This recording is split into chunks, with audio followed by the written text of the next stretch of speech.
আমাদের নূতন প্রধানমন্ত্রী তারেক রহমানকে নিয়ে ওনার প্রথম কয়েকদিনের অ্যাক্টিভিটিস নিয়ে ভেবেছিলাম 2-4টা কথা বলবো, কিন্তু গত কয়েকদিন আমাদের হেভি ডিউটি জুলাই সনদ, সংবিধান, গণভোট এইসব নিয়ে এত বেশি ব্যস্ত ছিলাম যে এর মধ্যে গত কয়েকদিন প্রধানমন্ত্রীর প্রথম কয়েকদিনের নিয়ে যে একটু কথা বলবো সেই সময়ই পাইনি।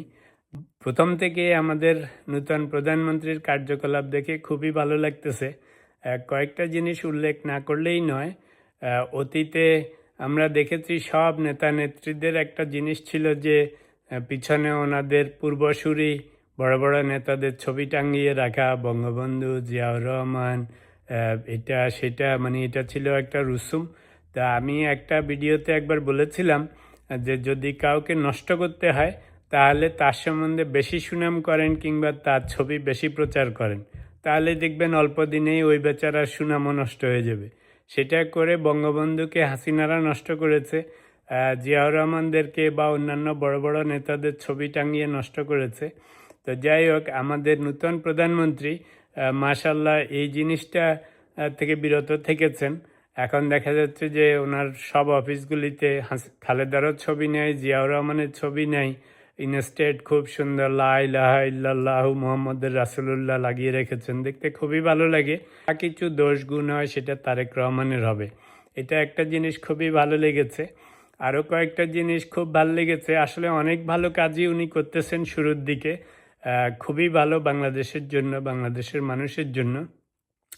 এই যে এমপি মন্ত্রীদেরকে বলেছে সরকারি গাড়ি নিবে না, নিজেদের গাড়ি ইউজ করবে, তেল ইউজ করবে, ড্রাইভার ইউজ করবে। তারেক রহমান গাড়িতে করে অফিসে যাচ্ছে, রাস্তায় সিগন্যালে থামতেছে, মানে সব কিছুই খুবই সুন্দর, আনবিলিভেবলি সুন্দর।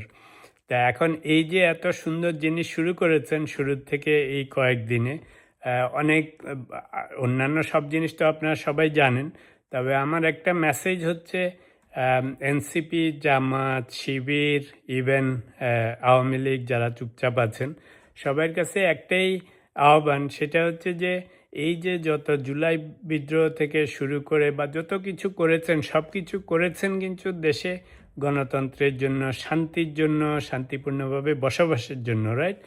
তো যারা প্রতিটা দলের নেতৃস্থানীয় লোকজন, সেটা গুটি কয়েক লোক, তারা যুদ্ধ বিগ্রহ করবে তাদের ক্ষমতার জন্য, পাওয়ারের জন্য, লিডারশিপের জন্য। আর আমরা যারা বিভিন্ন দল সাপোর্ট করি, আমাদের তো ক্ষমতা যাওয়ারও কোনো চান্স নাই, 100 কোটি টাকা বানানোর চান্সও নাই, ইচ্ছাও নেই, রাইট? অল উই ওয়ান্ট যে শান্তিপূর্ণভাবে দেশটা চলুক, দেশের আইন শৃঙ্খলা ঠিক থাকুক, গণতন্ত্র ঠিক থাকুক, মানুষকে খুন গুণ, খামাখা অত্যাচার অনাচার এসব না করুক, ঘুষ দুর্নীতি এগুলি কমুক, রাইট? সেটা আপনি বিএনপি হন, আওয়ামী লীগ হন, এনসিপি হন, জামাত হন, সমন্বয়কারী হন, হোয়াট এভার ইট ইজ, আমরা সবাই নেতা নেত্রী ছাড়া আমাদের সবার ইচ্ছাই একটা, সবারই এটাই আমাদের জিনিস যে সুন্দরভাবে দেশটা চলুক, আমরা একটু শান্তিতে থাকি, শান্তিপূর্ণভাবে সব কিছু হোক। তো যদি সেটা চান তাহলে এই যে তারেক রহমান এসছে, এত সুন্দর করে চুপচাপ শান্ত শিষ্ট ভদ্র সুন্দর করে দেশ চালাচ্ছে, নিজের গাড়িতে চড়তেছে, সবার মতো করে আম আদমির মতো চলতেছে। তো এটাকে কিছুদিন এনজয় করি আমরা। ওই যে যেটা বললাম যে আপনার মতো আমিও, আমারও কোনো পলিটিক্যাল, আমি অ্যাক্টিভিস্ট না, কোনো দলের প্রতি অত বায়াস নাই। যদি এরকম সুন্দর শান্তশিষ্ট একটা লোক জামাতেরও হতো তাহলে তাকেও অ্যাপ্রিসিয়েট করতাম, ওয়েলকাম করতাম, রাইট? তা আপনাদেরও সেটা করা উচিত।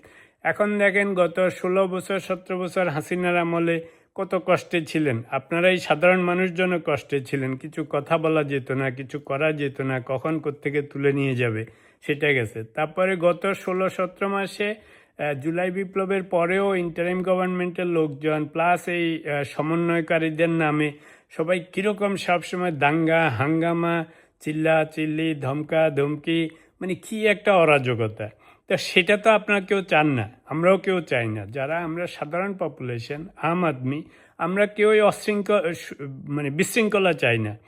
তো যদি সেটা তারেক রহমানের হাত দিয়ে আসে, সেটা যদি বিএনপি হয়, আমাদের তো কোনো অসুবিধা নেই। জামাতের হাত দিয়ে যদি আসতো এবং জামাতের নেতারাও যদি এত সুন্দর করে কথাবার্তা বলতো, চুপচাপ থাকতো, শান্তশিষ্টভাবে দেশ চালাচ্ছে, উগ্রতা নেই, তাহলে আমরা তাকেও অ্যাপ্রিসিয়েট করতাম, আপনারা হইলেও করতেন। তা আমার আহ্বান হচ্ছে যে যেহেতু নূতন গভর্নমেন্ট শুরু করেছে, গণতন্ত্রের ট্রানজিশন হয়েছে, এই ভদ্রলোক ঢাকায় আসার পর থেকে দেখেছেন কীরকমভাবে মানুষের সাথে সুন্দরভাবে বিহেভ করতেছে, নিজে আল্লাহ বিল্লাহ করতেছে, আগে বাপ মা এদেরকে নিয়ে হুলস্থুল করতেছে না, আওয়ামী লীগকে খামাখা গালাগালি করতেছে না, প্রতিহিংসা দেখাচ্ছে না। আপনার জামাত শিবিরের লোকরা তো সবসময় তটস্থ হয়ে থাকতেন, আপনাদের বিরুদ্ধে কোনো খারাপ কিছু বলতেছে না, ইমাম শ্রেণীর লোকজনদেরকে সম্মান করতেছে, নিজের সবসময় আল্লাহ বিল্লাহ করতেছে। তো এরকম একটাভাবে যখন আমরা ট্রানজিশন হয়েছে, আমার কাছে তো মনে হচ্ছে যে it's a best transition. Again আমি কোনো পলিটিক্যাল সাপোর্টার না, আমি তারেক রহমানের সবচেয়ে বেশি ক্রিটিসিজম করতাম ইভেন এই 25 না 28শে ডিসেম্বরে ফেরত আসার আগে। সবসময় বলতাম যে বাবা, এত বড় একটা দলকে যদি লিড দিতে হয় তাহলে আপনাকে দেশে আসতে হবে, ওখানে দূরে বসে বসে কাজ হবে না, নাইলে অন্য কারো হাতে দিয়ে দেন। সেই আমি আজকে অ্যাপ্রিসিয়েট করতেছি। ওয়াই?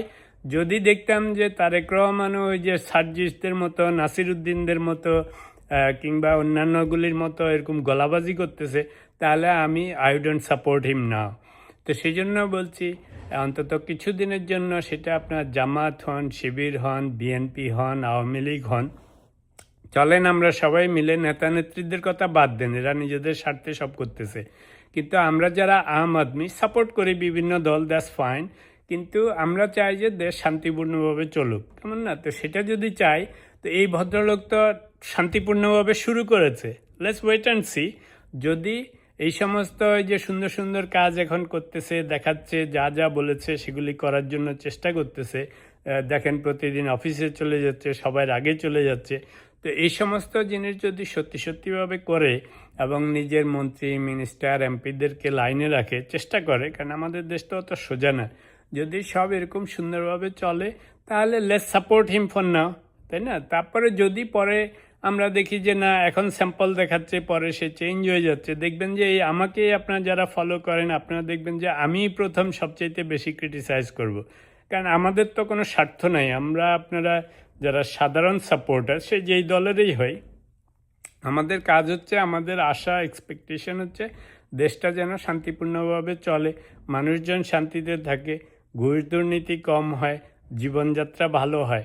তো এটাই যদি আমাদের চাওয়া পাওয়া হয়, তাহলে এখন সুন্দরভাবে গণতন্ত্রের ট্রানজিশন হয়েছে, let it continue, let's wait and watch, দেখি কেমন করে হয়। সোফার তো দেখে খুবই ভালো লাগতেছে, আপনাদের লাগতেছে কিনা জানি না, বাট ইম্পার্শিয়ালি আমাদের খুবই ভালো লাগতেছে। আর আমি পার্টিকুলারলি, আমি তো দেশেও নেই, খালি এই যে টিভি সিনেমায় প্রিন্ট মিডিয়াতে দেখতেছি কি সুন্দর করে সব মানুষ খুশি, সবাই তাকে দেখে পছন্দ করতেছে, তারপরে সেও খুব নরমভাবে সুন্দর করে আল্লাহ বিল্লার নাম নিয়ে সব কিছু করতেছে, দেখে ভালো লাগতেছে। আপনারা ভালো আছেন, আমারও ভালো লাগতেছে।